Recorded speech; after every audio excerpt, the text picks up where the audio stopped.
మీరు ఈ వీడియోలో చూసేది ఏంటి అంటే కాల్కేనియం అంటే it's called the heel bone, మన హీల్ దగ్గర ఉన్న దగ్గర. సో ఈ బోన్ కామన్గా ఎప్పుడు ఫ్రాక్చర్ అవుతుంది అంటే most common mechanism of injury fall from height.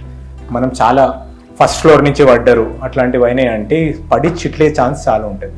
దీంతో కామన్గా అసోసియేటెడ్ ఇంజరీస్ ఉంటాయి. ఎందుకంటే పడేసరికి ఉట్టి కాల్కనమే కాదు, మనకి హిప్ డిస్లోకేట్ కాగలుగుతుంది, హిప్లో ఫ్రాక్చర్ కాదు, స్పైనల్ ఇంజరీస్ ఉండగలుగుతాయి. సో మీరు డాక్టర్ ఇవన్నీ చాలా క్రిటికల్గా ఎగ్జామిన్ చేస్తారు. ఫస్ట్ కాల్కనియం ఫ్రాక్చర్ ఉంటే ఆ సస్పిషన్ ఉంటుంది. నెక్స్ట్ ఈ ఫ్రాక్చర్ ఎట్లా డీల్ చేయాలనేది ఇది one of the worst bones to fracture అండి. ఎందుకంటే స్కిన్ చాలా స్విల్లింగ్ అవుతుంది, స్కిన్ ఆల్మోస్ట్ బబుల్స్ వచ్చినట్టు అవుతుంది. దాంతో మనం కట్ చేసి పెద్ద సర్జరీస్ చేసినామంటే గాయాలు మానుకోనికి చాలా డిఫికల్ట్ ఉంటుంది. ప్లస్ ఇది ఒక్కటింకా కూడా అతికింది అంటే మనకి యాంకిల్ సబ్టాలర్ జాయింట్ లో మూవ్మెంట్ పోతుంది. సో అటువంటి సిచ్యువేషన్ ఏంది అంటే ఒక యాంగిల్స్ అనేవి ఉంటాయి కొన్ని, వాటిని రీస్టోర్ చేయడానికి కన్సిడర్ చేస్తారు. యాంగిల్స్ బాగానే ఉన్నాయంటే without surgery is one of the best choices, మనకి కాస్ట్ కానీ మనకి బూట్ కానీ వేసి.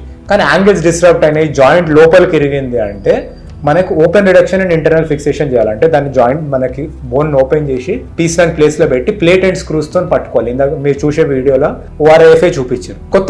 కొత్త టెక్నిక్స్ కూడా వచ్చినాయి which are called minimal invasive methods. అంటే అది కూడా ఓపెన్ చేస్తారు కానీ కంప్లీట్ ఓపెన్ చేయకుండా ఓన్లీ జాయింట్ సర్ఫేస్ కనిపించేటట్టు ఓపెన్ చేయడానికి వచ్చే టెక్నిక్. సో కాల్కేనియం ఫ్రాక్చర్ ఎప్పుడైనా one of the bad fractures, ఎందుకంటే దానికి హీలింగ్ బ్యాడ్ ఉంటుంది. హీలింగ్ మంచిగా అయినా కూడా స్టిఫ్నెస్ ఇవన్నీ వచ్చే ఛాన్స్ ఉంటాయి. గాయం కూడా మానుకునే ప్రాసెస్ లో డిఫికల్టీ ఉండొచ్చు. Thank you.